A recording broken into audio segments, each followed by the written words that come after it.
պարոն Մելիքյան անդրադարձել եք Ցեղասպանության 110-րդ տարելիցի համատեքստին, նաև տարածել եք գրառում։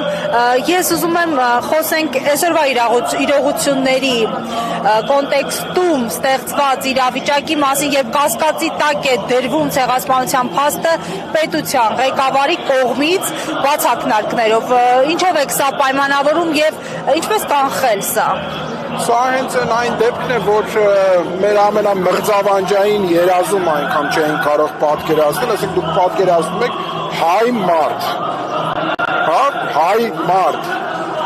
ծագումնաբանությամբ, այստեղ ապրած, մեծացած, կրթված, այս ջուրը խմած, այս հողի վրա բարեկեցություն դրսևորած կամ դիզած չգիտեմ,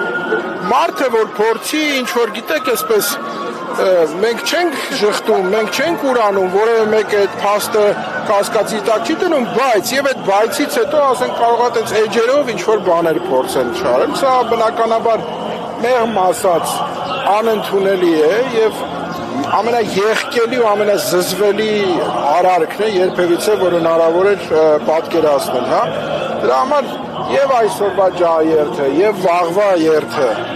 համաժողովրդական, համահայկական, որտեղ երբ որ ես խոսում եմ նաև Հայաստանի սահմաններից դուրս գտնվող մեր քույրերի եւ եղբայրների մասին, որոնք ուղակի շահառուներ են, հա, երևի շահառու բառը ամենավատ ընտրվածն է այս պարագայում, բայց ուղակի իրենց կաշվով, իրենց երակներով անցկացվածն է, որ այդ մարդիկ հայրենիքի սահմաններից դուրս են հայտնվել, հենց այդ փաստի արդյունքում, ցեղասպանության փաստի արդյունքում, հասկանու՞մ ասում են իրենց հայրենիքը, սա առանցքային էլ ավելի վատ վիրավորանք եւ ավելի վատ արհամարանք քո իսկ հայրենակիցների, չնայած երբեք իրենք չեն կարող իրենց հայրենակից համարվել, բարձ պատճառով, որովհետեւ ուրացումը երբեք չի բերելու խաղաղության։